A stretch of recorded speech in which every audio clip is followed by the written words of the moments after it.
We have four thought-provoking movies.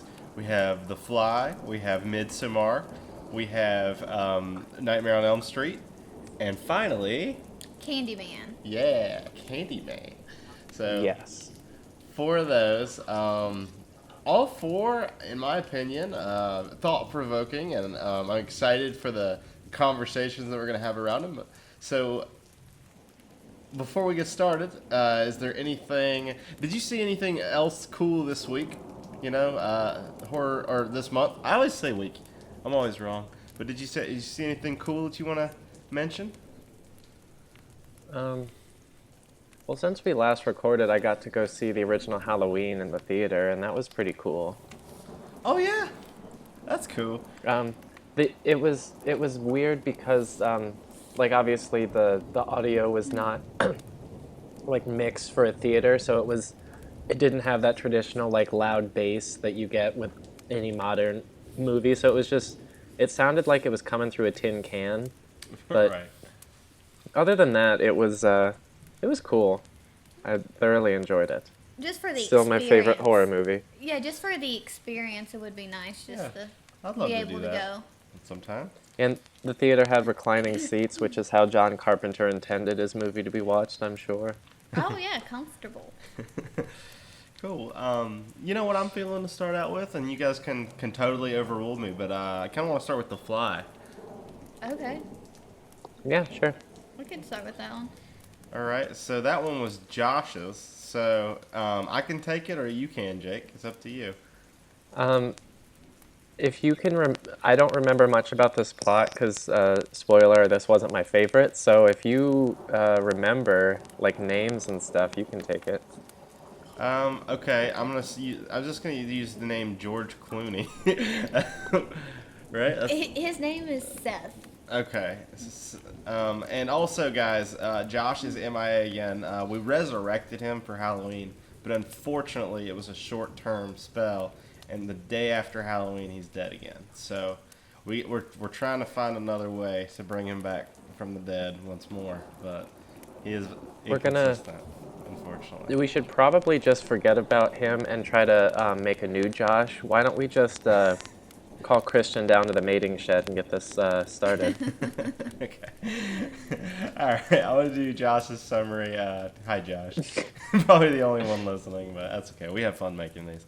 So, The Fly. The Fly is a movie about a scientist who has discovered how to teleport someone from one pod to another. He starts with inanimate objects. He moves straight from inanimate objects to a monkey for some reason instead of like a hamster, working your way up. And then he moves to himself. He gets drunk. He puts himself in a pod. And the journalist that he's seeing at the time isn't there because she leaves to talk to her old boyfriend. And so he gets kind of drunk and he's like, I'm going to go through the pod. And he doesn't existentially think about how it could be not him on the other pod. He doesn't think about that because he's drunk. He just goes through it. And so he goes through the other side, but there's a fly. That's why it's called The Fly. There's a fly on the inside of the pod. He teleports from one pod to the other, and the fly has integrated into his DNA. He's slowly transforming into a fly-man hybrid abomination. And so the rest of the movie after that is just about his transformation into the fly. Obviously, he ends up dying in the end. There's a little bit of abortion commentary in there, and it's just a gross out movie, which I like, and that's going into the review. So I'll Jake, you said you had some strong feelings about this one. Why don't you head this one off on the review portion? Not this one. I have strong feelings about I have two very different strong feelings about movies we'll get to, but this one, Okay. I was just really lukewarm on this movie. Like to me, it was a very average movie. The plot was fine. It was very slow for the first like 40 minutes or so, pretty much until he starts turning into the fly. That's kind of when Jeff Goldblum really shines, and when he's like really manic and he's like running around jumping on the ceiling and stuff. Like I thought that was cool, the fly transformation effects, like the body horror in this was really cool. It just for me, the love story wasn't very interesting or believable, really, and it kind of fell flat for me. It was not great, it wasn't bad, it was just like an average movie for me. Okay. It's about average as well for me. I had a lot of issues with the grotesque. Like I have problems with seeing people like throw up and stuff like that. And like you said, the part with him on the ceiling, that was pretty cool. And I liked seeing the fly when he was analyzing his DNA and you could see it. But yeah, I would have to agree with Jake on this. Yeah, I like how his computer, like it establishes that a computer doesn't know anything until you tell it. But then he asks the computer questions that he doesn't know the answer to, and the computer knows the answer to the questions. I'm like, he's got some deep learning back then, huh? Yeah, I mean the science is I don't think super sound. Like if a fly gets in, like if by that point, like if a fly is in there and that can mutate with you, if everything's made of like atoms, like wouldn't he just mutate with like the steel in the thing or something? Like I just thought it was weird that a fly would just meld with him, like when anything could really meld with him. But yeah, he forgot to write that if else, JavaScript statement. That's his problem. I felt very sad for the first baboon that it kind of exploded. Yeah, I was like, dude, why did he move to a baboon? Like, baboons have moral value. Why don't you just do like a worm or something if you want to test like an organic and keep moving your way up? Once you've successfully done a worm, let's do like a hamster or a mouse, and then let's make our way up to a baboon before we do human testing.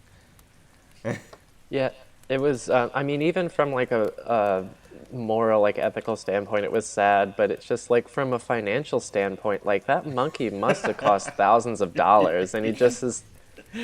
And then like we are so the monkey, nitpicky, but that's okay. Go ahead. Sorry. The monkey blows up, and then like they just. I wrote in my notes, like, when did they clean up all the monkey guts? Because they were just, like, casually eating dinner afterwards. Right? Yeah. Yeah, I was literally, when he starts transforming into a fly and he's just suddenly vomits and you don't see it coming when he first comes, I was literally eating Doritos when it happened because I'm a fat fuck and I was eating Doritos. And so I just wrapped the bag up and put them in front of me. I was like, I don't want any more. So I didn't have any preconceived notions about this movie. I hadn't heard anything about it. It's an old movie, so I was like, okay, let's go in, let's watch it, and I kind of dug it. I kind of liked it that it kind of grossed me out a little bit because I was like, at least it's making me feel something. You know what I'm saying? Even if it's a negative feeling. What was everyone's like? Maybe not favorite, but what was like the thing that grossed you out the most in the movie, if you can remember? Basically, like the clear vomit that he did all over either the guy or the very first time he started throwing up. So interestingly, I felt like the less human he got, the less gross he got. For me, the first couple stages were grosser than the last couple stages, personally, because I felt empathy for him, like as the whole stage. And the most empathy towards the end, but for some reason, for me, when he started to break out, that wasn't that gross because it was just like a bad skin condition. But it was like stage 2 to stage 3 was the grossest to me because it was like his face was just kind of, a little bit. The more subtle ones were more gross for me. What about you, Jake? Yeah, I thought when you first see him puking on the food to like break it down or whatever, that was pretty gross because he just kind of does it nonchalantly, like it's no big deal, and his girlfriend's like, ew.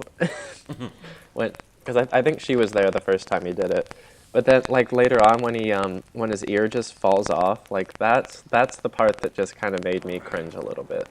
I think the other cringy part for me is like when he's picking his nails in the bathroom and you see like pus and stuff that was coming good. out. Yeah, that was nasty. The teeth didn't bother me that much when his teeth fell out because it took a little long. If his teeth would have fallen out earlier, I think I would have been more upset. But he was so far gone at that point that I was like, Dude, the teeth are the least of your worries right now. Yeah. I had a feeling because it wasn't really a horror movie. Like most of the movies that we review are more scary than this one, but to me it felt like a drama. So I was actually feeling like that he was gonna figure out a way to reverse it. I was starting to believe that okay, he's doing the 3 pods instead of the 2 pods. So he was like gonna try to separate himself from the fly. That's where I thought the story was gonna go, but I was wrong. So it kind of surprised me that they just killed him in the end like that. I expected the whole happily ever after. I kind of like that they didn't go in that direction. That would be way safer. And you know me, I like the screw you endings. And it's not as much of a screw you ending, but because it felt like a drama and not a horror movie, I thought that's where it was going to go. Yeah, the ending really reminded me of American Werewolf, where it's basically the same ending, where it's like the love story and then the guy transforms into the monster and then just he abruptly gets killed and then it's over. It was, so I did like that ending too, but it was, yeah, I agree this wasn't really a horror movie. I mean, it was horror in like the horrific imagery and like kind of the body mutilation and stuff in the transformation, but it wasn't scary. It was more of like a gross out sci-fi, but overall it was fine. I don't think I'd ever watch it again, but I'm glad I did. Yeah. I think it had like that movie, the Reanimator. It had that kind of feel to it. Yeah. Yeah, I could see that. Yeah, it's a strong movie. I can't see myself revisiting it constantly, but I liked it. Like I thought that Jeff Goldblum was very entertaining. I liked his character a lot. The journalist was fine. She was very kind. Sometimes she did come across as a little kind of almost dumb, but like, you know, not in a bad, you know, super negative. But that's just, she made some weird decisions, in my opinion. Yeah, I would agree. What about that dream when she was dreaming that she was getting the abortion and the fetus? Oh yeah. Oh yeah, and there was a giant worm. I felt like that this movie had something to say about that, but I don't know what it is. Like I didn't get what they were trying to say about like abortion and all that stuff like way back then. But I don't know what they're trying to say because they never wrapped up that subplot. They never like made her make a decision. Like they didn't show the baby or whether or not she had the baby. She was very sure, and then he was trying to convince her not to, and that was a decision she was grappling with. And then the credits rolled, and I was just like, what happened with that? You know? Yeah, I agree with you about. Yeah, they didn't really know what statement they were making. It was. I guess I feel like the baby just kind of added some more drama to the story and kind of gave some stakes to the girlfriend even being there, because I feel like any normal person, and this might go back to like her being kind of dumb, any normal person, like when Jeff Goldblum's like running around acting like he's on like meth or something, anyone would be like, all right, see you later, good luck with that. So I guess maybe the baby gave her kind of a motivation to try to make it work and try to help him and try to fix things up. But yeah, maybe they really didn't have anything to say, and they were using it as a springboard to have that moment with the worm, and give him a reason to kind of have conflict in the third act to kind of wrap up the story with the love triangle that they had going on. So they used that as a springboard. But I still felt like that it needed a little bit of a resolution there. I mean, it wasn't just like an FU that they didn't give it to you. It was more that the script felt incomplete to me without it. But that's just me. I had one more note in here.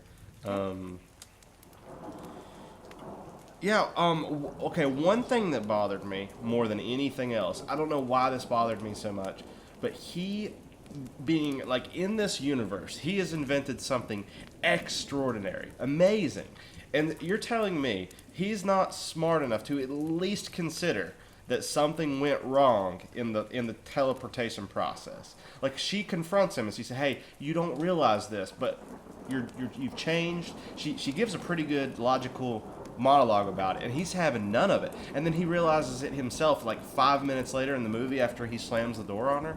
And I'm just like, you're a man of science. Like, why wouldn't you want to think about this? Why wouldn't you care about the hair on your back? Like, why wouldn't you be self-reflecting? Like, okay, I'm clearly different. I'm a brilliant person, and I'm clearly different, and whatever. Like, that's what he should be thinking, I think. Yeah. And that was bothering me that he wouldn't even consider what she was telling him. He should at least, always have that in the back of his mind that something could go wrong. Yeah, but maybe it's since he was the one going through the transportation, then it became kind of personal to him, and like he didn't want to even acknowledge that something could possibly go wrong because he was scared of turning into a fly or like dying or whatever. Yeah. It might just be like he's trying to ignore it and then thinking it'll just resolve itself. Okay. And then he realizes he loves being a fly. Yeah, that's true too. So you think he might be in denial? He's going through the stages of grief. Yeah. So maybe I'm not giving him enough credit. Has Josh got anything to say? Oh yeah, if you want to read out Josh's thoughts, Jake, you're normally pretty good at presenting his. You're his like stand-in guy. Yeah, I think Josh feels similar to me. He, I guess we can go into ratings since that's kind of how Josh wrote it. So Josh, Josh recommended this one and he gave it a 5 out of 10. So he thinks it's average as well. He said the main reason that he gives it a positive rating is for the grotesque like effects and everything we've already talked about. But he said it's not really scary, but a decent sci-fi movie. Okay. And what would you say you gave it? Like what out of 10? 5. 5 out of 10? Okay. I'm going to go ahead and give it a 6 out of 10. I thought it was a little bit more compelling than your average movie. I think that a lot of like fusion horror type of subplots have come from this movie because I saw like a hint of like some plots that I've seen in cartoons and movies. And also, I think the practical effects are enough to bring it up above average. I don't really think that anything in the score was standout. Like, I can't think of a track from the movie that like I can hum or anything because it was so catchy or anything like that. So I think it was very competently done and very average across the board. But the special effects brought it up 1 point for me to a 6.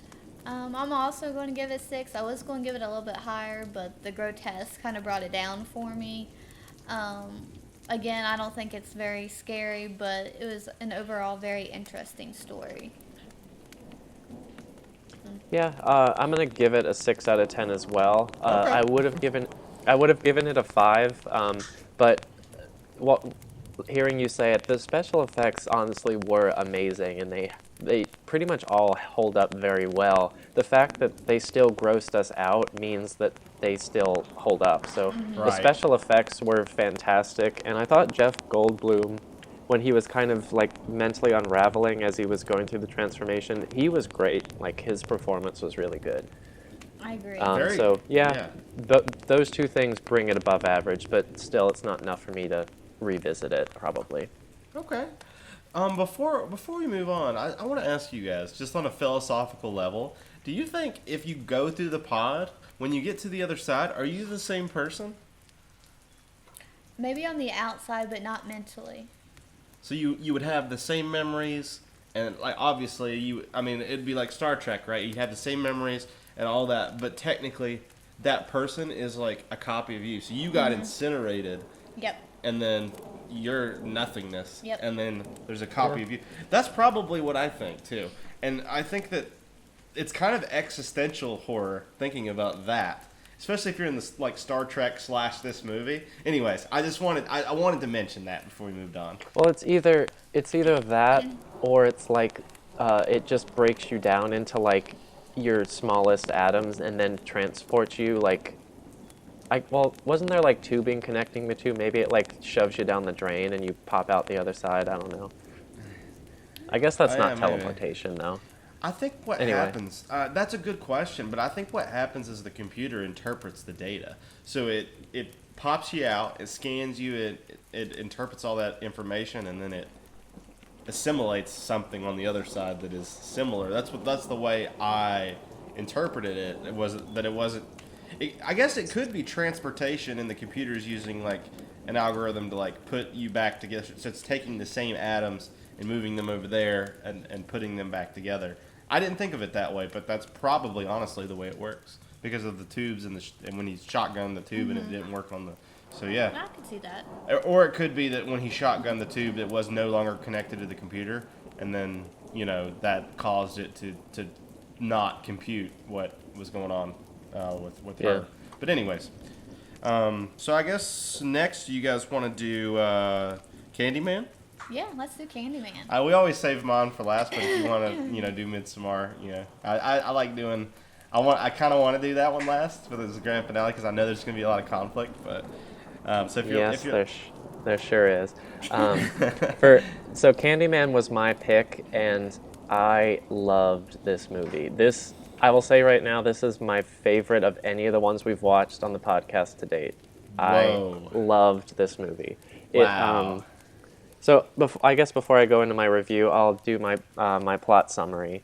So basically the plot is there's this graduate student named Helen who is going to school in Chicago, and her partner Bernadette are doing their thesis on urban legends, and they pick the Candyman urban legend, which is this urban legend in Chicago. It's kind of like Bloody Mary, where if you say his name 5 times in the mirror, he comes out and kills you. And it's just kind of, she goes around town and asks people, and she kind of hears like slightly differing stories about the Candyman, and just like kind of how urban legends like that can change. Everyone has their own interpretation of it.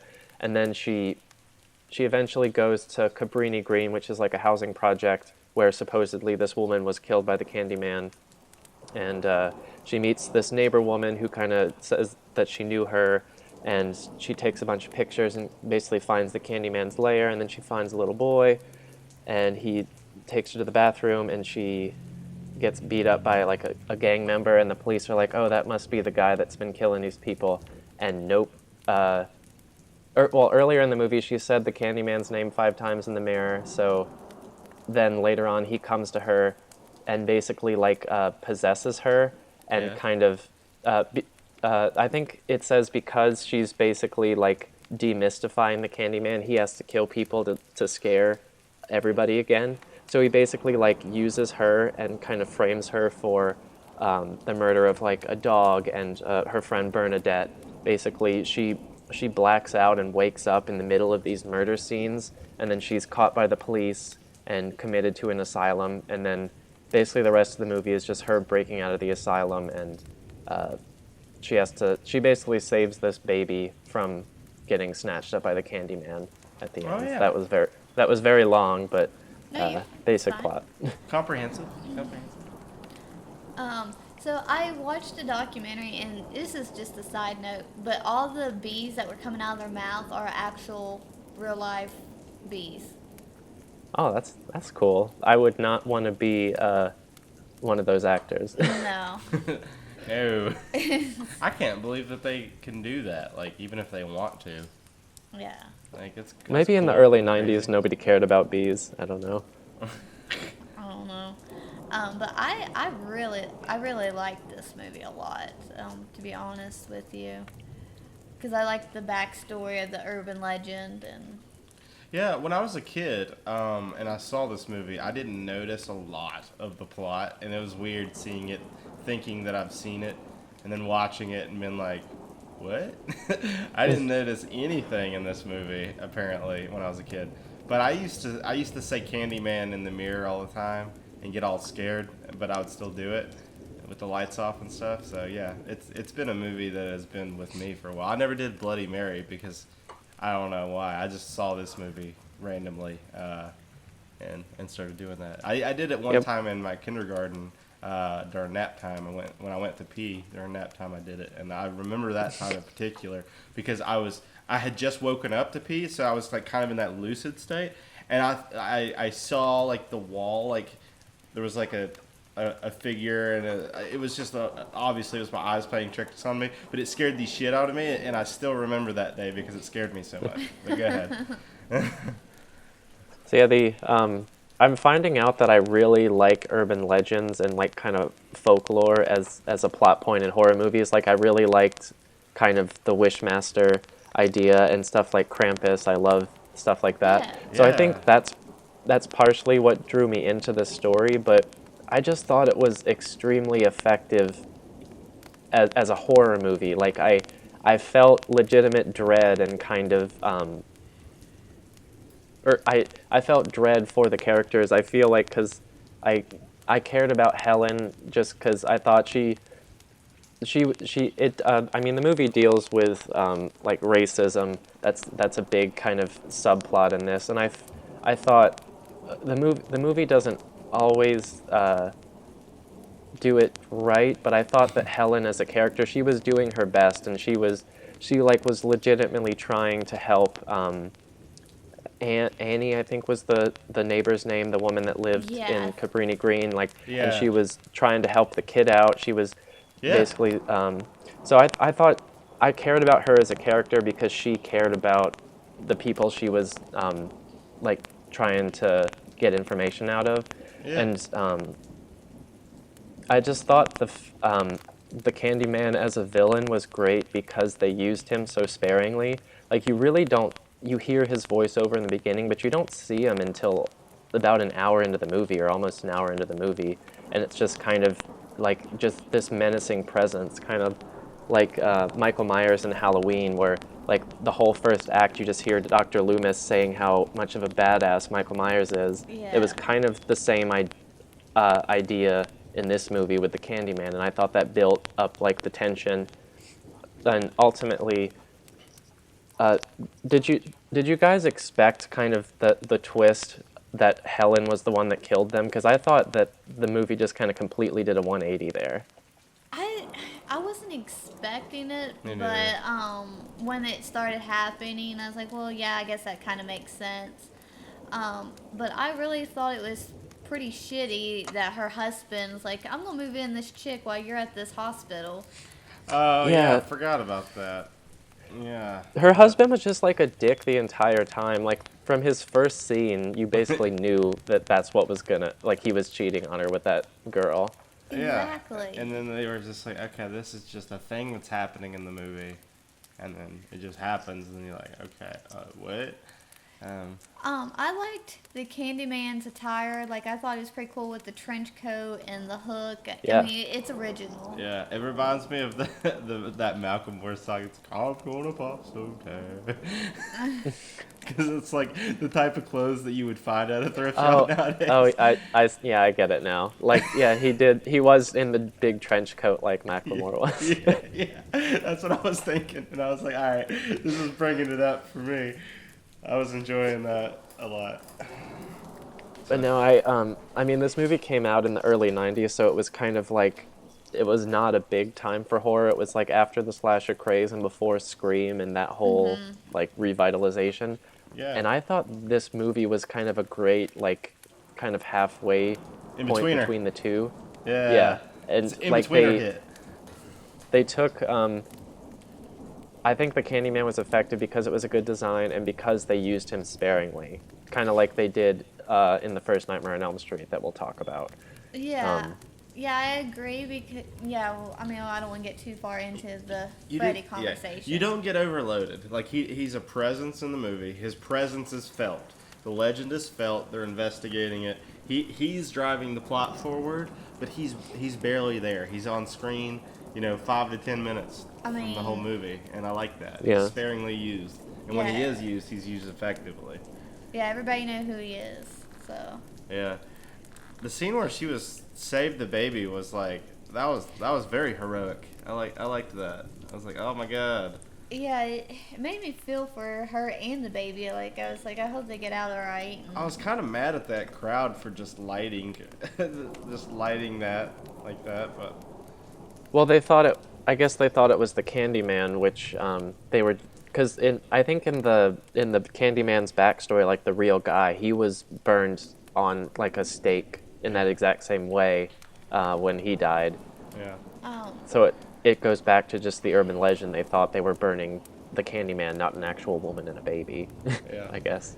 But I guess they felt bad because they all came to her funeral because I guess they realized it wasn't her. Yeah. Yeah, that's going back to the race thing. That kind of what I gathered is kind of what they were trying to say is, like, when Helen was doing her thesis, and in the beginning she didn't believe the Candyman. She thought it was all fake, and she basically says that the Candyman is all fake. It's just these people that live in this housing project trying to make up this story to distract themselves from, like, the horrors of their real life, basically. So she's just kind of treating it as this academic thing, and just like, oh, and then she kind of, when she realizes the Candyman is real, she turns 180, and she's basically doing everything she can to save these people, and she does save the baby. So I think that the movie does fine with that subject matter. It doesn't, I guess mainly because it's more of a subplot. It's not overt, but yeah, I don't know what else I have to say about that. Yeah. Yeah. I'll check my notes, but it's interesting that I didn't expect this going into this week, but every movie that we had this time, except for Nightmare on Elm Street, it had like a political message of some sort. It was like abortion for The Fly, and then it was, race related stuff in the Candyman, and then for Midsommar, there's there's a little bit of feminism in there that we'll talk about, and I don't know, I just thought it was interesting that we accidentally did that without even like trying to do that. Yeah. Yeah, I didn't know what to expect with the Candyman. I just knew it was on a list of movies that everyone said was like an underrated good horror movie. And Yeah, because I remember as a child, I would remember the cover because it was very distinctive, that bee close to her eye. Yeah. But Yeah. I never knew what it was about until... I got my phone here because I got some notes. One of the things I thought was funny was the dude waiting for sex at the beginning is total Chad. It's so funny. when he jumps into the bed. Yeah. Like, the one jump scare in the movie is the husband, like, jumping into the bed like a maniac. Yeah. I know. I was cackling, and I thought it was funny. I didn't notice the racial tension in this movie as a kid. I thought the movie had good editing. I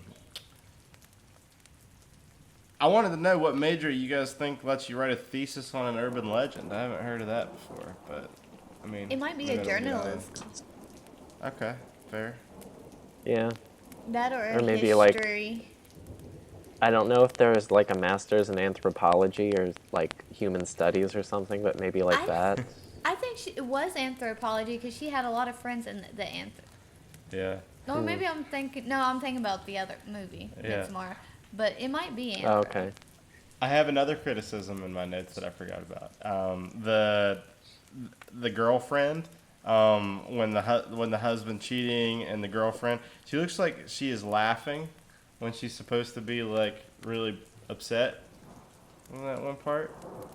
What, when Helen comes to the apartment and confronts him? I think I meant when she discovers that he's dead. Oh, when she died? Oh, yes, it's when she dies. It did look like she was laughing instead of trying to comfort and be, kind of upset for her boyfriend or whatever he is Yeah. to her now. I put that the main act. Go ahead. No, so at the very end, like the. Okay, I gotcha. Yeah. Yeah. I put that the main actress is like Ted Bundy because she keeps escaping, and Speaking of which, I do love the end when Helen comes back for revenge on her her husband or whatever. yeah. Yeah, I thought that was a really cute way to end the movie, where Yes. he basically summons her and she's kind of like the new Candyman or something. Yep. Mm-hmm. And also, she's a huge jerk because I'll put, why is she angry that Trevor was grieving over his dead wife? Like, why would she be upset about, why would she be upset that he's grieving over someone just because they're not together anymore? doesn't mean he can't grieve. Like I could grieve over like an ex-girlfriend dying because I'm like, okay, this person's my friend or Well, something. And Tasha I wouldn't be upset. think the girl that wants to marry her professor probably has some issues, so she might just be Yeah. not all there.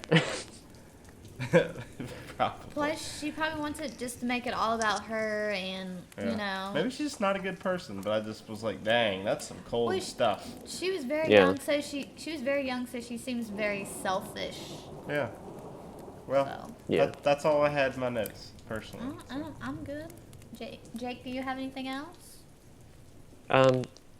Well, we can just go into the reviews. I guess I have a couple of things I'll say there. Okay. Well, since you yeah, it's up to you. You started. I'm gonna give this movie a 9 out of 10. I would give it a 10 out of 10. Like, I think it's that good. The only reason I don't is that I think at the very end, when basically it's sort of revealed that Helen looks exactly like the woman that the Candyman like kind of had sex with when he was alive, and he was basically lynched because a black man having sex with a white woman. I thought that wasn't very clear. Like, I didn't really pick up on that until I kind of read a plot synopsis after the fact. So I thought, because I think basically the Candyman just like says something like, "It's always been you, Helen," and I was like, well, what the hell does that mean? I just thought that part, like when she's in kind of the open air section at the top, like the Candyman's lair, and that she finds the baby before they go into the fire pit or whatever. That part was a little confusing, but other than that, I thought this movie was fantastic. Okay. I'll go ahead and go. I'm giving it a 7 out of 10. I didn't like a lot of the racial. I wish it was toned down just a little bit, but I did enjoy like the urban legend and you know the end. I really liked it as well, with the revenge and Okay. Yeah. so. All right. You know, I was gonna give it a 6, but you've convinced me to give it a 7, so I'm gonna give it a 7. And I disagree with Tasha. I think that I liked the racial commentary. I thought that it was kind of relevant, and I enjoyed it. I didn't think it was too overt, but you know, it was kind of overt. I could see how it could be a little too overt, and it could be a little bit more subtle. I liked the one thing I didn't mention during the other parts, and that I didn't have in my notes, is I really liked the Candyman's monologues. Some of them I liked, Yeah. and some of them I didn't like. But I just liked that was his sort of character, was that he likes to monologue, he likes to spell out his philosophy and stuff, and I don't know, sometimes it came off as a little too emo, and sometimes it was fine, so I don't know. I like that they tried that, and I'm going to give it a 7. I think that's what it deserves. All right. And what did Josh say? Oh, me? Sorry. Yeah. I'm not prepared. Well, while I'm pulling that up, I just want to say that I love the score in this movie. I thought it was like, it's like a top 10, like the creepy piano. I love that. That's part of the reason I love this movie so Oh much. yeah. Oh, I liked that, yeah. Good side note. So Josh he's the outlier here. He gave Candyman a 4 out of 10. Ooh. He said the main villain wasn't really scary. He just had issues. True. So I mean, yeah, I can see that. If you're looking for a scare, if you're looking to be spooked, that's not going to do it. He also says that the producers seem to have a dash of a racist point of view, but he doesn't really elaborate on that, so I'm not sure what he means. I think he might have just misinterpreted, or maybe he's right and we're all wrong, but I thought it was honestly the other way, where it was commenting on racial tension in a sort of left-leaning way. I mean, I guess it just seems how you view it. Yeah. And he just said overall he wasn't a huge fan of the plot, so Okay. that's his Sure. review. He's wrong. Okay. Josh is like, wrong. If he was here, I'd be like, meh. So are y'all ready to go on Nightmare on Elm Street, or? Yeah, let's do it. Tasha. Yes. So, by the by, guys, today is Tasha's birthday. So, happy 30th birthday, Tasha. You didn't have to say how old I I was. know, I had to. But It's the last Happy time birthday. thank you. You gotta say the 30 in there, man. Okay. But anyways, I recommended Nightmare on Elm Street, the 1984 version. It's taken place in Springwood, Ohio. And basically, there's this guy, he's like a mass murderer, I guess you would kind of say, and he kills children. His name is Freddy Krueger. He used to work as like a janitor in the elementary school. He would take them down to his boiler room and kill them. So eventually the parents caught on to where he was, and well, they arrested him, and well, it didn't work out to their likeness, and he got free. So they took matters into their own hands, and they burned him alive in his boiler room. And then, which leads into much deeper and darker things. He would go into your dreams, and if you die in your dream, you die for real. So basically, and there's these teenagers. Nancy Thompson is the main star, and she's trying to, well, basically stay alive and stop Freddy. Yeah, that was good. Yeah. It's got Johnny Depp in his first movie. Yep, Looks Johnny like Depp. a little baby boy. He wasn't originally supposed to be in it. It was him against his best friend, and well, he got the role. Yeah. Without him, there would be no Jack Sparrow. Also, there is What a another cameo. If you recognize in the school scene, the teacher is actually the old woman from Insidious, Elise. Yep. Which she also makes a small cameo in the new Nightmare as well. So she's made a few cameos. Yeah, she Yeah. brings up every movie she's in. Yes. I think she's like the sister of Bob Shea, the producer of all the Nightmares, so I think that's why she's Yeah, her been name is in a bunch. her name is Lynn Shay, so I can, now that you say that, I can, yeah, you're probably right on that. But yeah, she's always great. Yeah, And I love everything. Yeah, I love. Yeah, she brings up everything she's in. Insidious, she probably brought that from a 9 to a 10 by herself. Detroit Rock City, she's great in Yeah. that. In a more of a comedic role. Even that crappy movie we watched got like a 2 because she was in Oh, it. The Final Wish. Yeah. Yeah, she It's was like, the only. I would have been yeah. a 1 out of 10 without her, but because of her, it was a 2 out of 10. So, how do y'all want to start talking about this one? It's your favorite movie, Tasha. You go first. So it's her favorite series. This is not her favorite movie in the series, right? Yes, this one is not my favorite, but it was the very first horror movie I've ever watched growing up, so it has a special place. In your heart. Yeah, in my heart. So, Special Freddy place.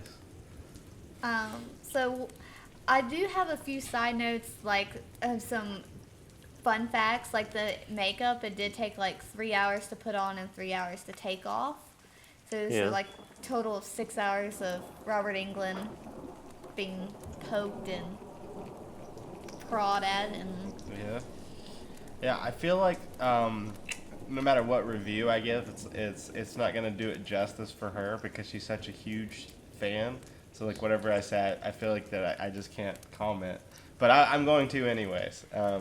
I liked it. I felt like that it was an interesting story.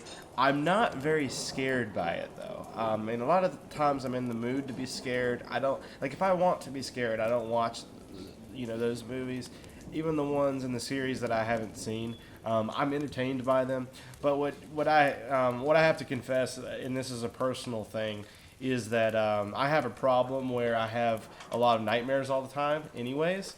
I jolt awake almost every night. Like, I have nightmares every night. And our daughter actually inherited that from me. She does it, too. So I know it's just not like a psychology completely thing. I think it's a little bit of a genetic thing. But so when I see that, I'm like, oh, cool, this is a concept that's made for me. So it should terrify me more because I have tons of, like, nightmares all the time. But it doesn't.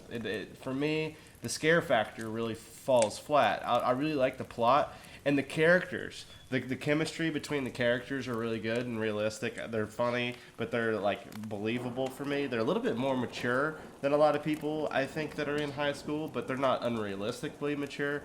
And it almost makes me sad that we have like smartphones nowadays, because if you see this group and their chemistry, and I watch them, I'm kind of envious of the time they live in because they look like they're having that much fun in the beginning of the movie, and I'm just like, that's impossible now, and it makes me sad that like we have smartphones and social media and all that. So it made me think of that. Okay. Yeah.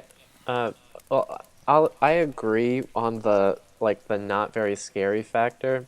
I tried to approach the. I've seen this movie a bunch of times, not as much as Tasha, but I've seen it several times. Not a So, race.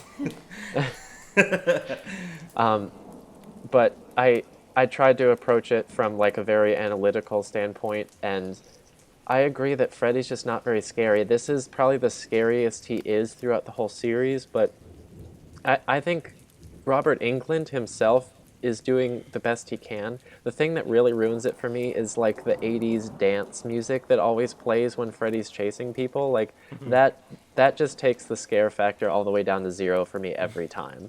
Yeah. Yeah. Because they're trying to make it fun, and I think that that's why the movies are so popular, even among non-horror audiences, is because they're kind of corny. Like, he's kind of a corny villain. Let's be honest here. Like, he's cheesy. Well, he gets even cheesier as the series progress. Yeah, they embrace the cheese. Well, the only serious ones he's really, well, what you say serious would be this one and the second one, to be honest with you. Yeah. Bitch. But I picked up, like, I don't know if anybody picked this up because it took me like several viewings, like a long time ago to pick this up. But near the end, when she's like at the boiler room trying to find Freddy, she sees like the cross of like Tina, and then a few feet away is the switchblade of Rod, and then later on you see his headphones, Glenn's headphones, and I don't know if anybody picked up on that they had a relation to each of his victims. Yeah, I knew the headphones like were Glenn, but I didn't notice the other stuff. That's cool. Yeah, because she moves like this pillow, and then you see a cross, and then that would be Tina's, and then a few feet away from that is the switchblade. Huh. Freddy likes a keepsake. Yep, which he should keep a bottle of vodka for her mother. I just want to say. Yeah, I love this movie. It's one of my favorites, mainly for just the introduction of Freddy Krueger. It's a classic, and a lot of the like the effects in this are amazing. Like the room spinning scene, like when, or not, you don't see the room spinning, but when Tina's like floating on the ceiling, and they film that by like basically rotating the whole room, and she kind of was walking around. That's great. The simplicity of the Freddy's face coming over Nancy's bed, like in the walls elastic, and then just like even the more campy stuff, like Freddy's tongue coming out of the phone, and like Glenn being sucked into the bed, and then like 50,000 gallons of blood shooting out. Like that stuff is awesome and holds up so well. I just this time, for whatever reason, the acting really bothered me. I thought there wasn't a good actor in this entire movie except for Robert Englund. Like, mainly Nancy and the mother were just so bad. Really? I'm usually nitpicky when it comes to acting, but I guess because I wasn't able to look at it analytically, I wasn't thinking about that. But go ahead. Sorry, I was just saying I didn't notice that. But now that you mention it, I'm putting it together in my head, and I'm like, that does make sense, my dude. I just thought a lot of the way, it might have been the way the lines were written, but just I thought Nancy was so over the top, and like 99% of the time. I mean, I get it. It's like a tense situation, and she should be like intense and emotionally invested, but it felt way over the top for me. And then on the opposite end of the spectrum, the mother, like, she just felt like she was so flat. She just was like reading her lines off a piece of paper. It's like pinned slightly off camera. Yeah. And then, or go ahead, Tasha. Sorry.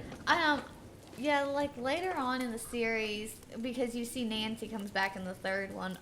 Like, I was so glad the mother was gone because I couldn't stand her character at all. Yeah. And this is something that's always bugged me. It's just like in Act 2 where the mother just becomes a raging alcoholic out of nowhere. Like, Yeah.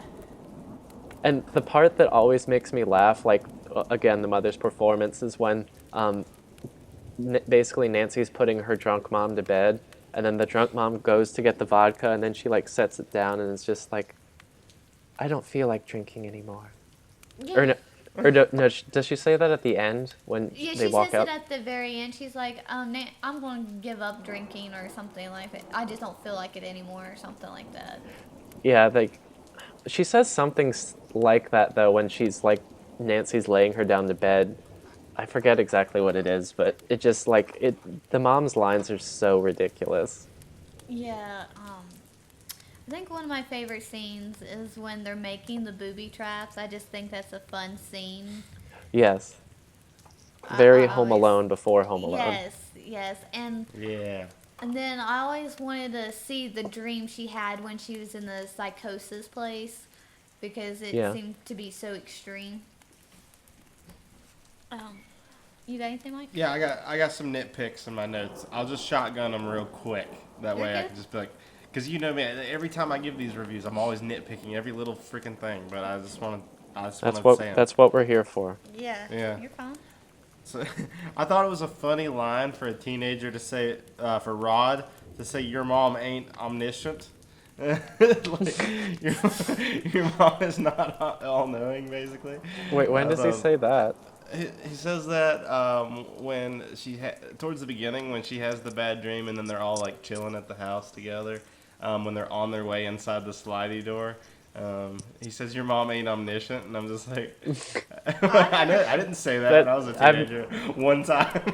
Yeah, I've never Picked up heard on that before. I haven't either. Oh yeah? Oh, you can watch it. I swear he says that. So okay, at least it ended up being an interesting nitpick.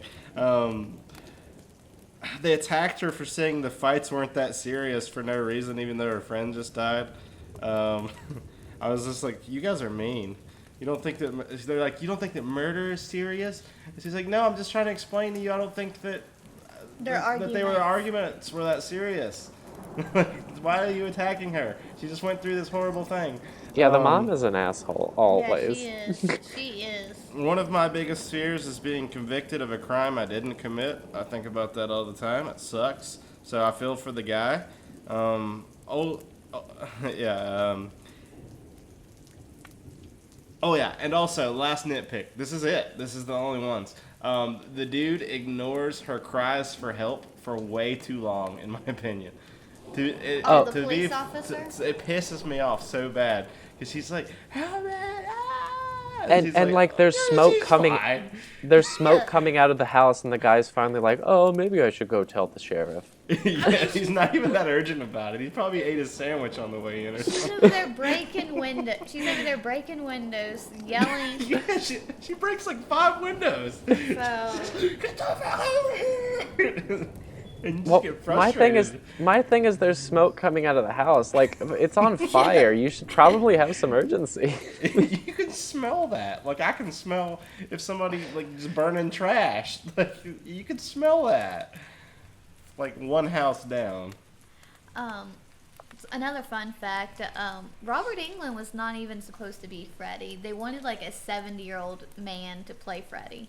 Really? Yeah, and Yeah. he went and auditioned, and he just had that menacing laugh, and it sold Wes Craven. Yeah, that would have been a mistake. I think the series really only took off because of Robert Englund. Agreed. Yeah. Huge financial success. One of the most valuable horror movie series. Sorry, one other like nitpick or thing that I thought was funny this time is when the mom puts Nancy to bed and then Nancy gets up and pulls out the secret coffee pot. I'm like, how could you have a secret coffee pot? A, you could smell it. B, you would hear it like gurgling in the closet. Yeah. Agreed. She's so she's so fortunate to have a teenager that just like is like, no, mom, I'll go to school. And she's like, no, don't go to school. And she's like, no, I want to go to school. I want to be productive. And then she's like, I'm just like, all right. She's got her stuff together for a teenager. I would have been like, yeah, mom, I stay home and play World of Warcraft and eat like Doritos. If my friend dies, I get to stay home for at least a month. Well, that's like the mom is like, you didn't get no sleep, and then she's like, well, I'll sleep in study hall, and I guess that's okay. Yeah, she's like, all right, So, whatever you want to do. We weren't allowed to sleep in my study hall. We had to do something. we didn't have study hall. So. Yeah, we didn't have study hall. That would have been cool because then you don't have to stay up until 9 p.m. doing your homework when you get home. That'd be sweet. But, Well, no, anything like else? you, Oh, sorry. you couldn't study in study hall. Like you were uncool if you studied in study hall. Oh, I would have been uncool because I would have got that stuff. Yeah, I was done. I was very uncool. Yeah. Cool. Is there Being anything uncool else? is the new cool. Anything else? I'm ready to give my review. Anything else I can say in my review? So I don't have anything separate from the review left. to I'm say. good. Well, I wanted to ask what everyone's favorite movie in the series is, but we can do that after we give the reviews. I've only seen this one in 4. Also, all right, before we give our reviews, how do you guys think this compares to the other big ones? Like, do you like this series or, Halloween or the Jason, movies? Can I rank them based on those three? Because Let's just call it the big 3. You got Jason, Freddy, and Halloween. okay, well, Or Michael Myers. Let's see, Jason, Freddy, Michael Myers. mine would be obviously Freddy, then Michael, then Jason. I would say Jason, and then Michael, and then Freddy. You're getting your face punched. I'm just being honest with my thoughts. We're getting a divorce. You can't be a Jason number 1. I love Yeah, those, especially like the first 2 or 3. I don't like the one where they go to New York City, and I don't like the one where they go to space. Those are the last 2 anyway. Yeah, but the first several, I love a good camp movie. You know me though, I grew up in the woods. I used to walk in the woods as a kid by myself. Like I love the outdoors, and I love that setting, and so I'm just biased, and I admit it. What about you, Jake?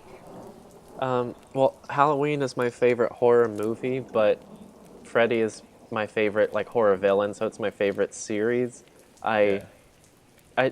I still only like maybe 4 of the Nightmare movies, but I only like 2 of the Halloween movies, and I really don't like the Jason movies that much. Like, I think the first 2 are good, and I actually really loved the Jason in Space one, Jason X.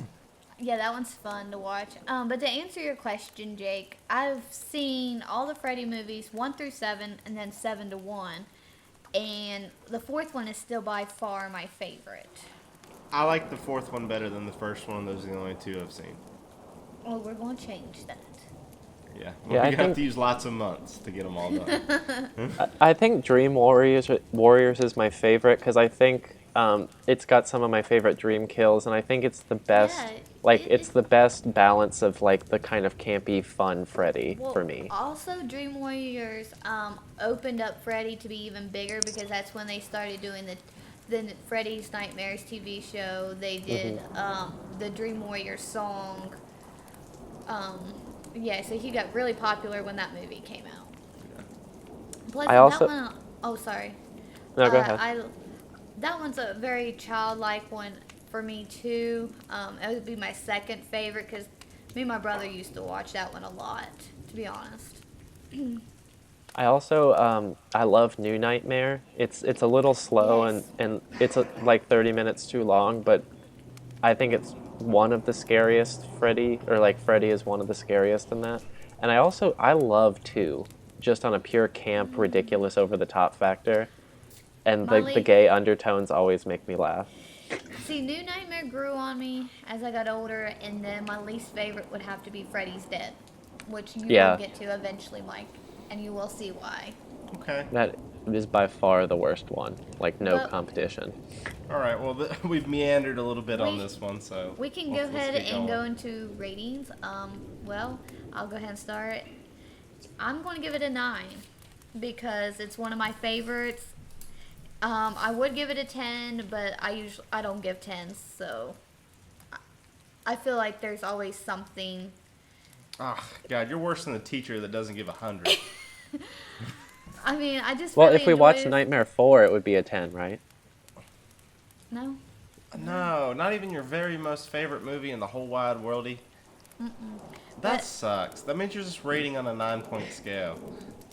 No, I just I'm just gonna interpret your 9s as 10s then. whatever. Anyways, This one is just very meaningful because it was my first horror movie, and I just love pretty much everything except for the mom. I can't stand her, but it's beside the point. Jake?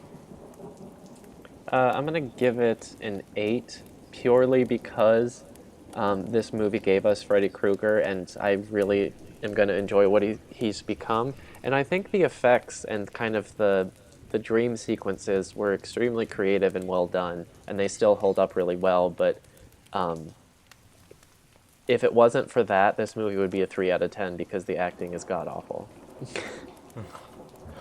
I know it's overused for me this week, but I'm gonna give this one a 6. I don't like it as much as you guys do. I do. A lot of the times, I do weigh the scare factor a little too far in to my things. My favorite kill in the movie is definitely like the volcano one, where he's sucked into the bed. Johnny Depp gets sucked into the bed. Also, his portable TV makes me smile. I think it's funny that he just had that with his headphones. He's just like, whatever you do, don't fall asleep. And then he just goes right to sleep with his headphones on, like the very worst possible scenario. And then his parents answer, and they're like, "Why do you need to talk to him?" And she can't even like be persuasive. She's just like, "It's a pest that I'm at." And they're like, "Well, fuck you then." She just hang up on him, or to hang up on her, and then take the phone off the hook. And I'm just like, ugh, wrong line. What did Josh say? I wasn't done yet. Okay, that's all right. Did you have more, or Mike? No, it's okay. Finish. Yeah, go. Just finish. Do it. Go. I thought it was a 6 out of 10. Okay. Well, Josh gave it an 8 out of 10 as well. He said it's a great plot and scary and suspenseful, and he liked the gore in it. He says it's a classic for a reason. He said the plot's an original idea. He says it's similar to like The Sandman. I guess like The Sandman coming in like in your dreams or whatever, but made scary. And he says he's got some unique effects that he's noticed have been used in other movies, like kind of moving forward. So the influence was there. He also really liked the hidden monster and the bathtub water, which I didn't mention, but I think that's really cool when like Freddy pulls her down into the bottom of the tub. That was cool. Yeah, I like that part. That was a great moment. Yeah, that's it. Sounds good. So I guess we're on the last film now. Midsommar. So you guys get to hear my annoying voice for the next 5 minutes. So basically Midsommar is a story about four young men and a young lady. I think it's 4 or 5. But anyways, the guys are working on their thesis. What's the plural for thesis? Theses. Theses. They're working on their theses because they're the human species. They're actually doing their theses on the human species. But anyways, so that they're trying to find like different cultures to study, so that they can write their thesis on that. One of their friends is from Sweden. He's from this small colony. So they're gonna go over there and they're gonna, they're gonna write their thesis, or so they think. Now, the way that the plot unfolds is they go there with the premise that they're going to study, they're going to do a bunch of drugs, and they're going to have a lot of sex, and it's going to be a great time, and they're going to be there for a few months. Now, also, there's this dynamic, and this is more the main part of the story, there's this dynamic between the main protagonist girl. What's her name again? I'm sorry, I'm so bad with names. Danny. Danny. Yeah. Yes, Danny. Danny, and the other one is his name Chris. Christian. I think? Christian is the boyfriend. Okay. So you got Danny and Christian.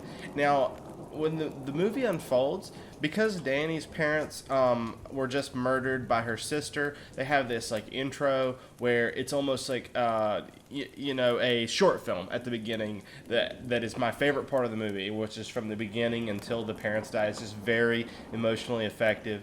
And when her parents, and I'm jumping back to the beginning, but I think it's important to tell it in this way, because when her parents die, they were probably a couple that's on the fringe of breaking up, but the guy doesn't want to look like a jerk to everyone else. So basically, he stays with her despite the fact he's uninterested in her because he doesn't want to appear like the jerk that he is.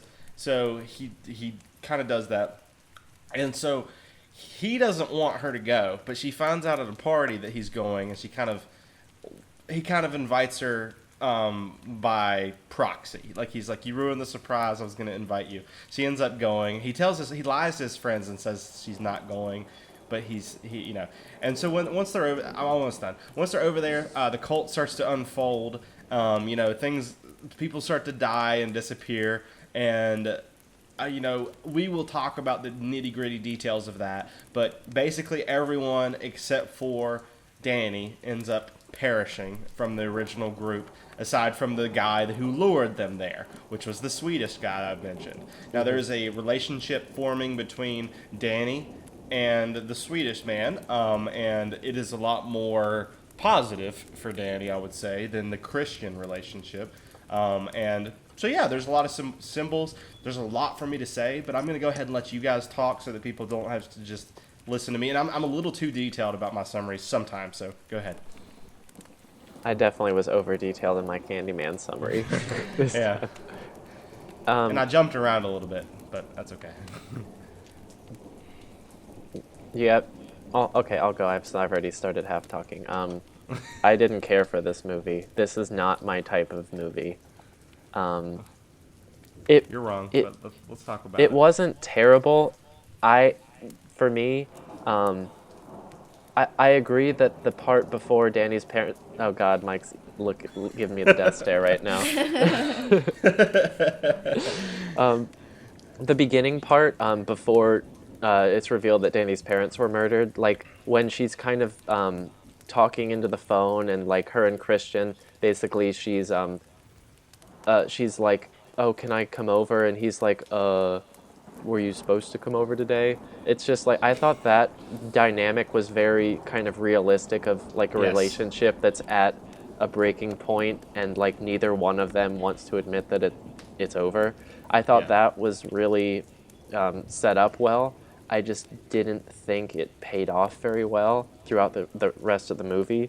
And this movie was just too long and too up its own ass. It was like, I liked the idea of the cult, and I liked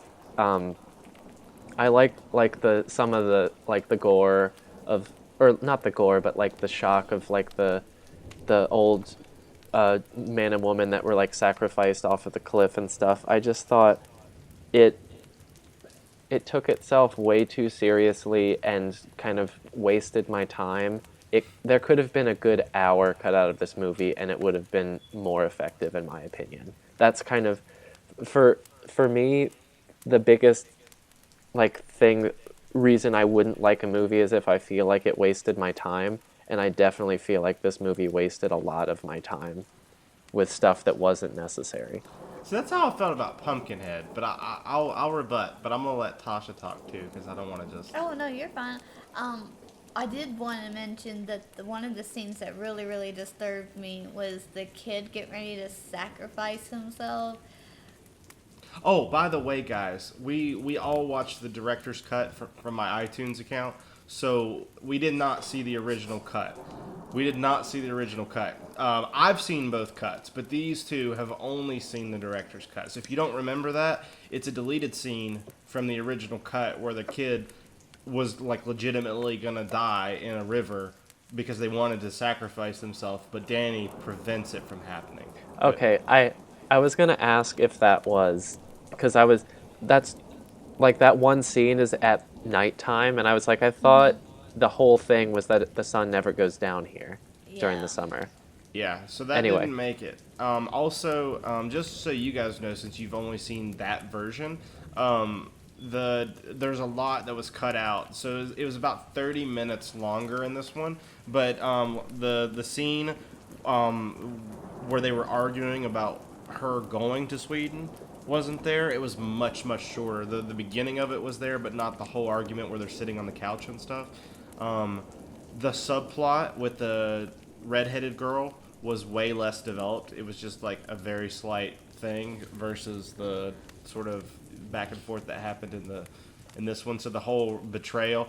Also, Christian in this cut is a lot more of a jerk than he was in the theatrical cut. Like, he was still a jerk, but in this one, like his stuff where they went to the sacrifice and some of his dialogue and stuff, it was a lot more heavy-handed about how much of a jerk he was. In fact, from the first one, my first viewing when I saw it in theaters, I got the feeling that Christian, yes, he's a jerk, but when I looked at all the reviews online and people talking about his character, I honestly, like, maybe I'm a jerk, but I honestly felt a little bit sorry for him because he's also stuck in the relationship because he thinks he's being nice.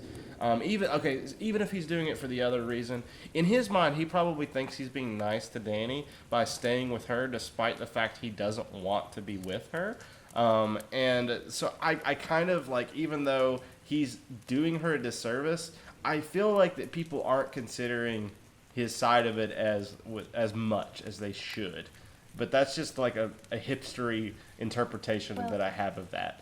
I feel like he should just be a man and tell her how he really feels because I agree with you. I'm just saying I have more you should sympathy lead her for him. on, especially in her time of sorrow. You definitely shouldn't lead her on and make her think something differently. Yeah, No, he couldn't even support her when she was the May Queen. I agree with Tasha, and I think, yes, he thinks actually, no, I don't think he thinks he's being nice. I think he's staying with Danny because he's a little chicken shit and he doesn't want to stand up and, like, admit to Danny that he doesn't love her anymore. I think that's clear in this cut. That is clear in this cut. I'll tell you that. And to me, when their friends start disappearing, I automatically assumed that they were being killed off one by one. Yeah, it's because you're watching a cult horror movie, though. Yeah, I mean, I've seen several of them, so... The characters did believe things that I don't think that they should have, but it's really hard to watch a horror movie and think about and just interpreting things in real life. Like how you would... Because they try to come up with a good excuse. I love how he, like, distanced himself from the... Like, Christian's such a jerk that he distanced himself from the other dude when he thought that he stole stuff. He's like, we're not collaborating. We're not doing the thesis together. Yeah. And I'm just like, what? You're stealing his thesis, and then you're like, I don't know, I'm not with this guy. I don't know Well, he wanted to collaborate when he thought, I don't remember the black guy's name, but when he thought he was gonna do all the work, he was like, yeah, let's collaborate.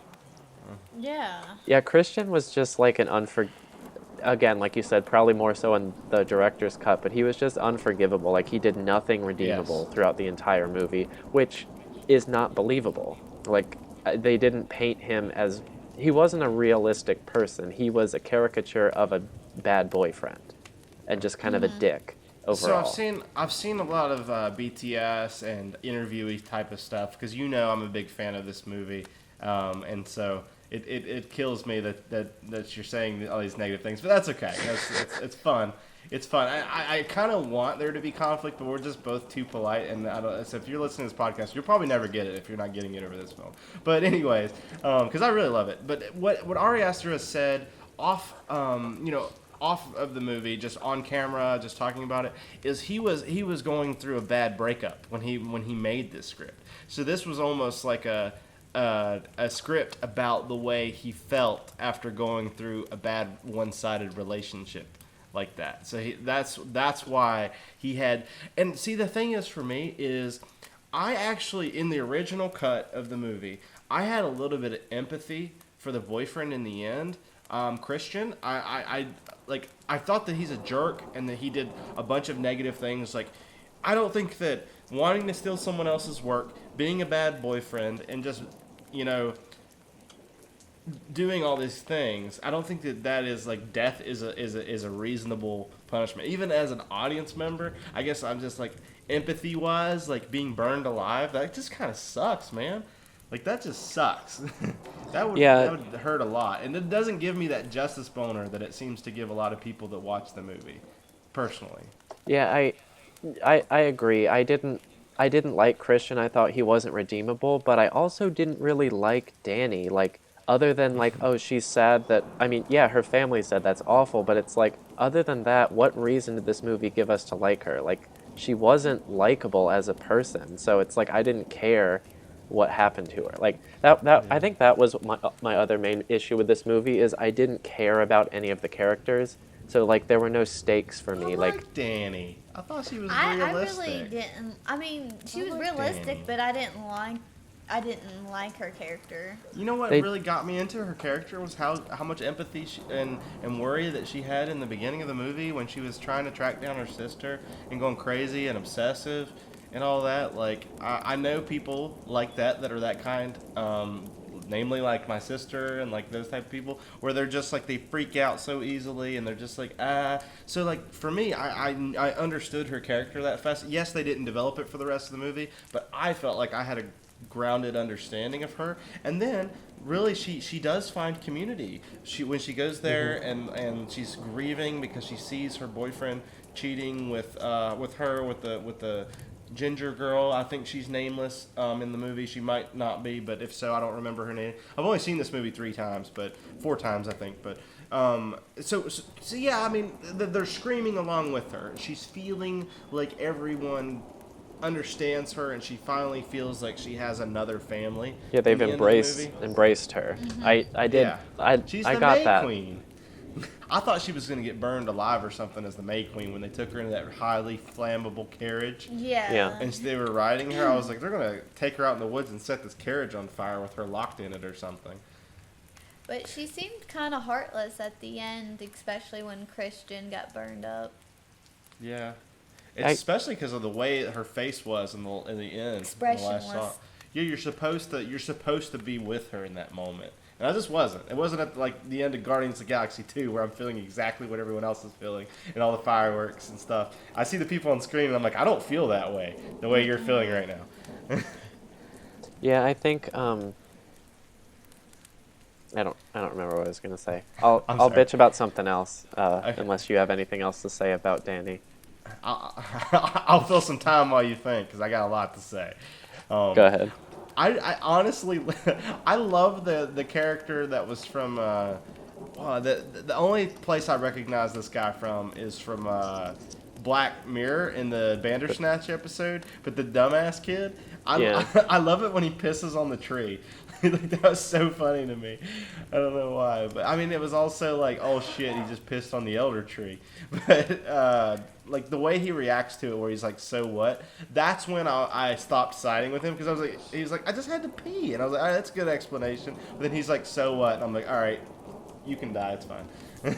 Yeah, he was basically like the archetype you would see in like a Friday the 13th horror movie. He was just like this stupid horny jock that loved to smoke weed, and it was just like I hated him. I thought he was funny. Like I wouldn't like that person in real life, but I like seeing them on the screen. I felt real bad for the old man that sacrificed. Like, the woman went down and she was like dead in an instant. Death, yeah. And the Yeah. old man, it was terrible. I think about like when I see that, that part scared me a lot, and it's because I'm thinking of the years of time building up to that. Just thinking about like, okay, I'm turning 69 today. Like I'm a few years away from this event. Like that whole existential like distance of time. It's almost like the end of the Harry Potter book when he finds out he has to go die at this specific time. And I actually felt like so much empathy and for that. And I got those heebie-jeebies when I watched this and they jumped off, and it surprised me at how much it scared me. Like especially because his went wrong and they were feeling his pain with him, like and then they smashed his face. Yeah, I agree. For me personally, that I felt the most empathy for those two characters, and that I thought that scene in general of like their sacrifice was the most like memorable and interesting scenes in the movie. But I still just feel like a lot of the subplots could have been cut. Like pretty much all of the black guy, he was necessary because you needed, like, he kind of made you dislike Christian more. But the dumbass kid with the vape pen, he can be cut. Like, he doesn't need to be there at all. Like, he does nothing to further the story. He's just another person to die. And for a movie that was 3 hours long, like you said, they didn't really develop any of the characters after the 30-minute mark. So it was just like they basically got all the setup and exposition out of the way, and then they were like, all right, now shit's just gonna happen on this Swedish cult farm for 2.5 hours. And it's just like, there's no, I just felt like I knew everything that was going to happen when it was going to happen, and I'm not usually a person that can predict things in movies. I knew everything that was going to happen in this movie. I think I just figured out why I love it and why you don't love it. I think that after the 30 minutes, it's just a roller coaster from there to the end. Like, it's a ride. It's like a Disney ride or something. You know, Imagineers, right? Right? So Gotta throw them in there. I loved the ride, but you didn't like the ride. For you, it was like It's a Small World. For me, it was like Pandora Avatar ride, right? So, you know what I mean? Like, I loved the tripping balls, like, stuff. I loved, like, the areas waving and the puffing. Like, that was enough for me to stay completely enthralled with the story. I was never bored. I was, like, in it, man. It was slow paced, but I was like, I hope this movie lasts all day, because I never want it to end. That's what I'm thinking. I wanted to see all the trippy and all that stuff. That kind of goes back to why I personally felt that it was very pretentious, in that who does Ari Aster think he is, that he can just like retain my attention by just making some wavy effects and After Effects over his shots, like, for 2 hours. Like, give me a reason to care about these people. I just thought that it was a beautiful movie and it was shot well. That's not enough for me to sit through a 3-hour movie, you know? Like, that's my... I keep going back to the 3-hour movie because, again, I feel like this movie wasted my time. If it had been 90 minutes and it wasted my time, like Pumpkinhead, I can kind of forgive that. But, like, 3 hours is... We had the thing is it was the opposite for Pumpkinhead. So if you guys are listening, if you go back to Pumpkinhead, it's like we had the opposite perspective. So, okay, so for me... I think that's valid. All right, your criticisms there are valid. I feel like they could have developed the characters more, you know. But they had it was like a mystery, man. It was like a mystery that's unfolding. I mean, you know, it's a cult movie. I do feel like that you didn't want to watch this movie though. Like, from the beginning, you did not. When you pressed play, you were like, I have to watch this movie for the podcast, but I don't want to watch it. You're exactly correct, but I did go in with, like, a little bit, like, I'm probably not going to like this movie, but I went in with as open of a mind as I could, and I was into it for, like, a good 90 minutes. But, like, after the 90-minute mark, I basically was like, all right, I kept looking at the timer. I was like, I don't care, just, like, get it done. Like, kill these people, move on, get to the end, I don't care anymore. Like, the first half of the movie was very good and very effective. Pretty much for me up until, like, the two elderly people are sacrificed. Like, after that, it kind of drags until maybe the last 20 minutes. But I thought it was very effective in the first half. It just, again, he should have cut, like, an hour out of the movie and it would have been great.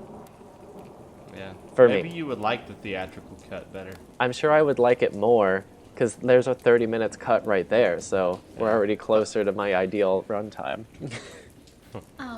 Didn't you think it was shady that one lady's boyfriend just, like, went up and left even though they killed him? Oh, like, you like... She think yeah. they took the train or something without She her? was like, that doesn't make any sense. And he's like, oh, there's like only two spots in the truck, so you just get in the truck, Yeah. you know, afterwards. And I'm just like, Well, that, and, like, yeah, that goes back to the characters doing things that aren't believable. And also, like, the douche kid with the vape pen. Like, after he pissed on the elder tree and he knew that that everyone in the tribe, or whatever they're called, clan, I don't know, he knew everyone in the colony was pissed at him. And this one guy comes up and says, oh, we need to talk to you. And he just goes. I would be like, no, I'm not going with you. You're going to kill me. And lo and behold, they did. they like, chop off his face, and the deformed guy has it on. which is kind of scary that he was their prophet. Like, obviously, just a deformed person isn't scary, but the fact that like he was their prophet and he wore the mask Texas Chainsaw style, I was like, ew. Yeah. That was And that or when you see him on the bed behind him and he didn't notice on the way in, I was like, ah. There's a jump scare, but there's no sound effect. So I really like that. I love it when there's a jump scare, but there's no sound effect. When it's that much of a visceral scare, where you're like you jolt, and even though there's no sound. Yeah. That's pretty. I think that's pretty successful when that happens. Yeah. It feels better when there's no sound to me. Yeah. When you gotta say? Yeah. But overall, I love the theme too of I think that the use of the I forgot to rebut this, but I feel like that the use of the vape pen kid is the to make it a little bit more overt that the plot is that these people come in and they don't respect the traditions of the indigenous people, and that's why they kill them, because they disrupt the sequence where they jump off of the cliff. Which why wouldn't they just tell them so they could stay at home? 'Cause that's obviously not a place for outsiders to be. Like, Yeah. how would they not understand that outsiders wouldn't understand that, especially because the one guy, I mean, I know he took them with the intentions of killing them because that's the ritual, so they probably would have killed them either way. It's like they gave them the opportunity to not die. And by the way, this movie is intended to be like an adult fairy tale story where Yeah. where you get punished for doing the wrong things. And I know that's the root of horror. Most of the times when the characters die, it's because they're doing what society says you shouldn't do, like premarital sex or just being young and being a teenager, and just those type of things. And so it's almost like, this is justice boner thing, but I think that the vape pen guy was there to make that theme a little bit more overt, but maybe not. No, I can see that. He kind of represents, like, I guess, like, Western society and how Western society would view, like, these type of rituals. They would think they were stupid. And so, yeah, I can see that. Yeah. Yeah. It was a very good demonstration on how peer pressure works. When Danny doesn't want to take the drug and Christian's like, I'm not going to take it, and then everybody else is like, dude. And so then Danny ends up taking the drug even though she doesn't want to. I'm like, that is like exactly how peer pressure works right there. That's Yep. it. So, Yeah, I think... would you take sweetest drugs? And by the way, I think that Christian was... Sorry. No, go ahead. Sorry. I think that Christian is kind of dumb for taking the drug in the end, because I feel like he didn't as much consciously cheat on Danny as a lot of people. Like, Danny was very upset, but he was drugged like that, but he knew what he was drinking. That's the thing, though. It's like if you drink something intentionally, then it's you're a little bit less morally like not in the wrong, but I don't know if he would have cheated on her sober. No, it definitely, the cult made that happen. And that whole, the mating ritual scene, that, like, I kind of felt the same way about in Suspiria when all the witches are dancing in the blood and whatever. Like, I just thought it was trying so hard to be scary, and I was just laughing the entire time. I thought it was I'm not so scared stupid. by nudie. Yeah. No. I'm not scared by that stuff, but it does make me feel this like weird uneasiness when I see that stuff. So, but yeah, no, I agree with you. I don't think that the nudie adds anything to it. No. I would prefer undies over nudie, but Yep. that's just me, because ain't nobody And want to see that. The, And then the he had only period blood on his pecker when he came out of there too. I was like, ew. Yeah, there.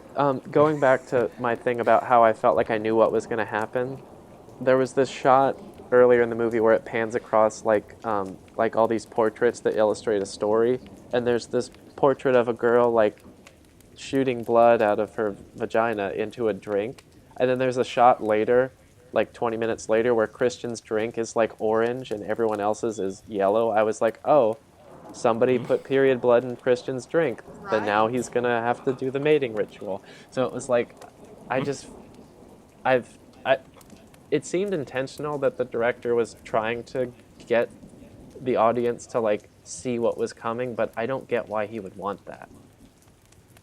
I don't know. Yeah. I don't know. I think some people get fear from that. Like I think a good example of how that can be used effectively is the Last Exorcism, when the girl draws out exactly what's going to happen in the movie, and then it happens. I don't know. I think that can sometimes be a positive thing. I've seen that in other films that have come prior, and for me, I liked it. I liked that element of it. I know I keep rebutting everything you say. I'm just like, I'm going to try to defend the movie because No, I disagree. But, like, no, you're wrong. No, I, I think I can see how people would enjoy this movie. It's just not my type of movie. Like, in general, any movie that's over 2 hours, I get bored. Like, even if it's a movie I love, I don't know what it is with me. After 2 hours, my switch goes off and I don't care anymore. Like, So you wouldn't want to watch, like, a 2 or 3 hour long director's cut of, like, Candyman? no, There was, like, twice as much. no, because for me, it wouldn't be effective if it was any longer than it is. Like, it's Okay. effective because it only gives me the information I need to feel something for the characters, and it only gives me the basic plot details I need Okay. to like get through the movie. I feel like this movie gave way too much, which is not what I look for in a movie. Like, there was a lot to take in, and like a reason to watch it again, and like see stuff, and visually it was cool, but it's just I like a very concise, quick movie that just give me what I need, and I will interpret it as I see fit. Fair. Fair. That was by far the longest discussion. We always do that with my movies, and I feel bad.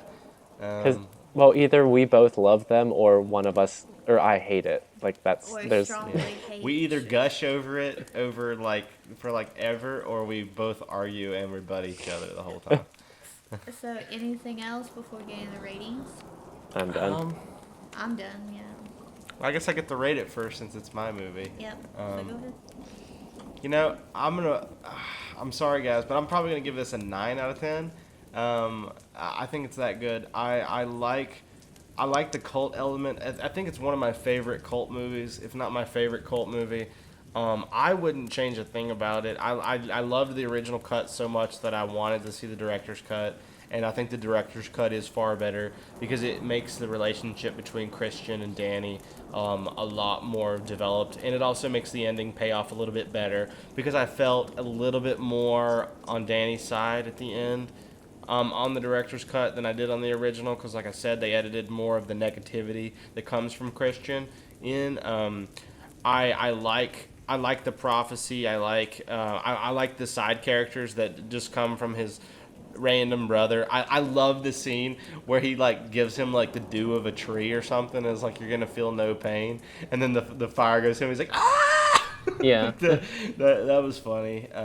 Just because it's like the dude seemed like he genuinely believed that he was gonna feel no pain, and they you know they thought it was an honor to burn to death and to die, and I was just like, that's crazy to me to be that loyal to a culture or a thing to the point where the community overrides your basic human instinct for survival, your basic existential dread of death. You know, that is to me a scary thought that I could lose that very human sense of myself in context of a community. So I was scared existentially by a lot of things in this movie. You know, losing control over yourself for drugs, losing control over your life to a community. There's a lot of control aspects in this movie, and it's effective for me. And 9 out of 10. Okay. I'll go ahead and go. I'm giving it a 7 out of 10. Overall, That's way higher than I expected, by the way. I overall liked it. I did like it better than Suspiria, I will have to admit. But I felt like it could have been a cut a little bit, but I did like the extra scenes in the director's but I felt like the tension between Danny and Christian could have been cut somewhat. I identified them for Tasha as we were going because we were watching together, so that's why she knows which ones are the different ones. Because I was like, that wasn't there, that was there. So Okay. anyways, go ahead. She hasn't seen it twice. No, but overall, I would like it, and I could see at least rewatchability. I wouldn't say like all the time, but maybe every once in a while. Okay. I'm gonna give this a 5 out of 10 Oh wow, I expected way lower based on your review. because I would have given it lower, but I think, like, on paper, this is a good story and it's a good idea. I just think I don't know what it was. If the director was just overconfident in that he could just do no wrong, and no matter what he puts out, it's going to be amazing and everyone's going to love it, which was true. A lot of people love this movie. But for me, for a movie that's this long, to get to the end of it and feel like the characters weren't very well developed, that's a problem for me in a movie. I keep going back to the 3-hour runtime, but I just, that to me really is the reason I didn't like this movie. If it had been shorter, this would be a much higher rating for me. But overall, it wasn't a terrible movie. I just feel like a lot of it could have been cut, and I would have enjoyed it a lot more. Okay, and what did Josh say? Josh said, I think I'm the outlier on this one. He said he gave this one an 8 out of 10. He said this was the most disturbing of the 4 movies, which, Yeah. I can see that. I would maybe say Scariest of the pack. The Fly, maybe, and just like the body horror aspect would be pretty disturbing as well.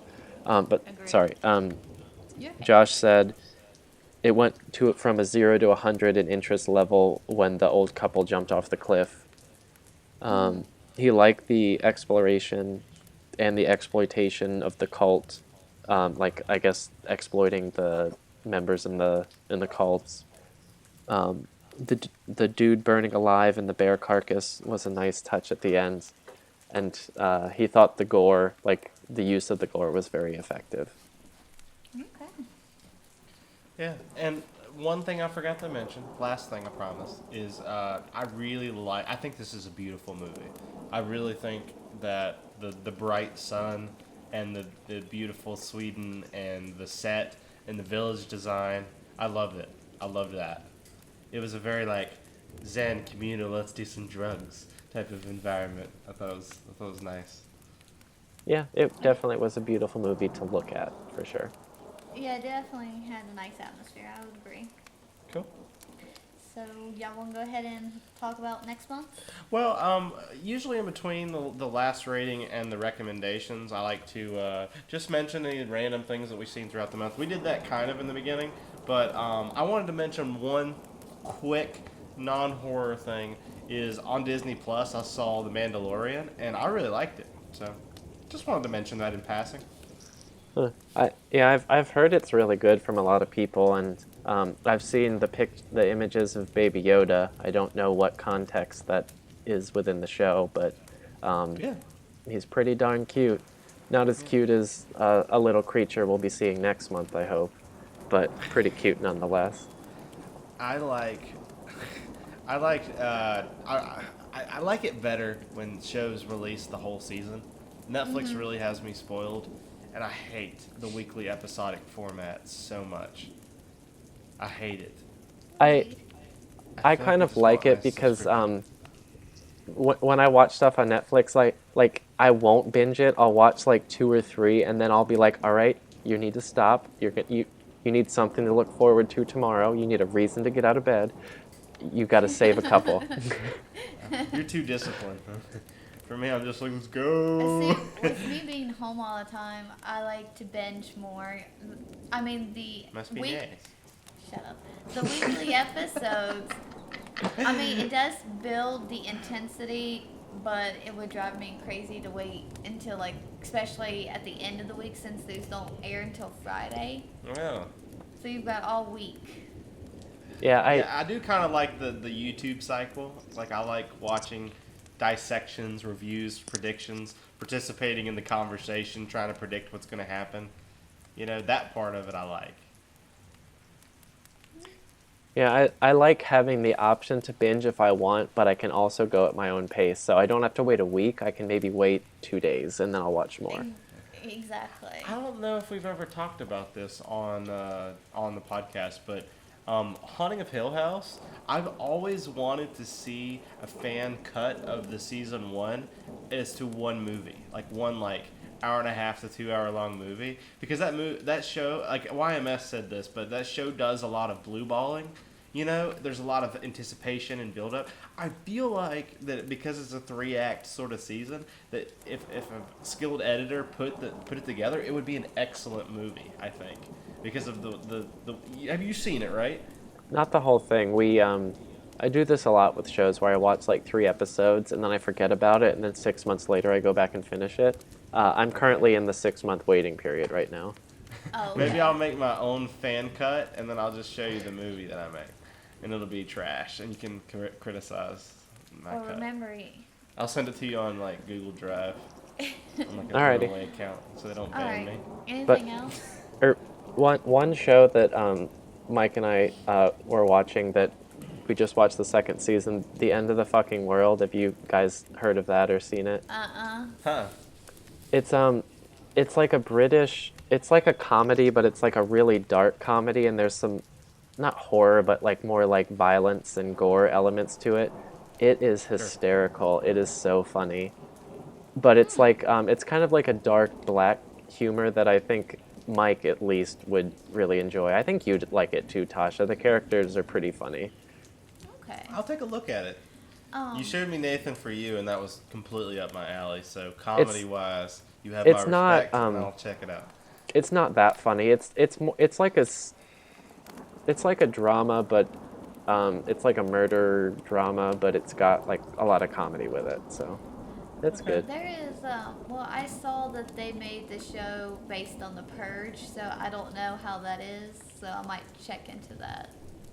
So. I've heard I heard from one of my friends that it was good, but other than that, I haven't heard anything, so I don't know how good it actually is. Yeah. I think The Purge is one of the silliest premises for a movie, but it's still funny. Like, it's one of those movies that you're just sitting with the bros and you just come up with a freaking idea. Like, what if there's this one day where everybody could do whatever they want? What do you think would happen? I like The Purge though. It's like it's a fun concept. The movies are whatever. They're fine, but the show might be good. Yeah, I'm gonna check into it, and Yeah. maybe next month, if I finish it by then, I can say if it's any good. I'm not trying to dump on them too bad, guys. I'm just saying, like, come on. Like, some people think that it's a realistic concept, and I'm just like, It's just something fun to watch. Yeah, it's definitely a down for movie you that. can't think about. You just take it for what it is, and you Yep. Right. you enjoy it. Yeah. Um, That's why I was saying it's like something you come up with the bros that doesn't make any sense, but Yep. you're just like shooting the shit around. What if? What if we had these light up contact lenses? The government could record you killing people. What if it was like police cameras, but like in your contacts, and it uploads it to Google Drive? Alright, you want to get into recommendations for next month? Oh yeah, yeah. So I'm recommending. Oh, you might want to tell them we're doing our Christmas theme. Ooh, yeah. So today's Tasha's birthday, but by the time this next podcast comes out, it's gonna be Christmas. Yay. At least Thanksgiving. Christmas. Yeah, Christmas special. So yeah, well, I'm gonna recommend Krampus. And I'm going to recommend, it's a classic, but Gremlins. Everybody should at least watch it once. Yeah. I'm gonna recommend Black Christmas, the 1974 one, not the terrible one that's about to come out. Well, I assume it's gonna be terrible because it looks terrible, but It looks horrible. And what is Joshua recommending? it was. Sorry, Dead I'm not silence. prepared. That's okay. Oh, you're okay. I like how we just assign this responsibility to Jake. No, I volunteered for it in the group chat, and then I'm not prepared. Rare Exports from 2010 is Josh's pick. Okay, I have no idea what that is, but we'll find out next We month, I will guess. find out. Josh has been pretty consistent for a while, for a little bit anyways. So and I think he's recommending through proxy there. I don't know if he wants me to tell his girlfriend's name, so I'll just say I think that he might not be coming with the recommendations. You don't know. He might just be Googling. Which is good. It's fine. He doesn't know anything about horror. Yeah, Josh's picks have all been solid, but I don't think any of Josh's movies have, wowed me. Your movies are always very polarizing, Mike, for me. Yeah. I like that. I like recommending ones that Tasha, With Jake, you never know what you want to get. Tasha's solid and consistent. Yeah, she recommends the ones that I like the least, even though she's my wife. It's pretty fun. I think I've always liked Tasha's movies that she's recommended. Yeah, pretty You much guys me have and, the same taste. Yeah, me and Jake's on the same level. Yeah. Me and Josh agree more than me and Tasha do. That's pretty fun. Yeah, I think Tasha and I agree a lot. Me and Tasha agree the most, and Mike and Josh agree the most. Like me and Josh will get into a back and forth in a podcast, and we're building off of each other's points, and you guys do the same thing. You got your two moderns, and then you got your two classics, so it's an even balance. That's why we have a great balance, I think, in the podcast. Yeah, well, when Josh isn't here, we just gang up on you. Yeah. I like to go back and listen to some of our old episodes once I've, forgotten what we said, and I do think that we are a balanced group. But what I think is funny is how nitpicky we are. I didn't even get that until I listened to a couple of them. Most of the time we'll summarize the plot and we'll talk about all of our nitpicks, and that's and I love that that's our format because I don't really see that a lot. Well, I do that because I'm I don't know what to say. I feel like I should say something other than I liked it. I agree. That's how I feel too. I don't really think as thematically as some of the bigger boys, about movie reviews. I'm just I just want to talk about what I liked and what I didn't like about the movie. Yep. Yeah. And talk about too, some of the filmmaking craft, but it's not like I think I'm an expert on that. So it's I know the basics of cinematography and the 1/3 rule, but it's not like I'm a talented you know what I mean? It's these people. A lot of people are really into that part of the reviewing, and we're just we mentioned that in passing, but anyways. Well, we really appreciate if you made it all the way to the end here. We thank you a lot. Jake's going to tell you a little bit about his shirts, but I want to say before he does that Tosh and I both have bought and purchased with our own money a couple of the shirts, and they're very good quality. And so we're saying we don't get a kickback. We just, Jake does this, for fun because he loves it. He's actually a graphic designer. I'm not going to say where he works, but he works for a pretty impressive company and is a graphic designer there, so his designs are legit, and so at least check out the link and at least check out the shirts, give him a chance. Go ahead, Jake. Thanks for that free commercial. I do appreciate. I just wanted to. Hey, it's testimonial, man. Testimonial. Yeah, I really do appreciate it. Thank you. I don't have much new. I haven't had a new shirt in a couple weeks. It's been a very busy Halloween season for everybody on the podcast, and I have my Krampus themed shirt, which is the perfect gift for Christmas, or just kind of something fun to wear to keep kind of the horror spirit alive throughout the holiday season. Because while I love the holiday season, I got to keep some horror in my life. So it's called Gruss von Krampus. It's available now in jakensteinapparel.com. But other than that, I think I might take a break from doing new designs for a month or so. Just rest up after Halloween. You already have such a good catalog, though. I saw I think one of them is new that I haven't seen before. It's the space one, or was it on the podcast last? It was a couple podcasts ago. Oh, I edited it in the podcast, but I don't remember it. Yeah, that's my favorite design. It's alien space camp. It's just kind of it's meant to look like one of those 1960s NASA space exploration badges. I think it's really cool. Yeah, I'm a fan. I like that show. That's probably the next one I'll buy. Me and Tasha have Frankincense and Bride of Frankincense. So. They're very comfortable. That one was limited dish, right? Like, that one's not available anymore, is it? Yeah, I took a couple of them down for reasons. Cool. Well, all right, guys. We really appreciate you all listening this week, and have a great Christmas. Merry Christmas, everybody.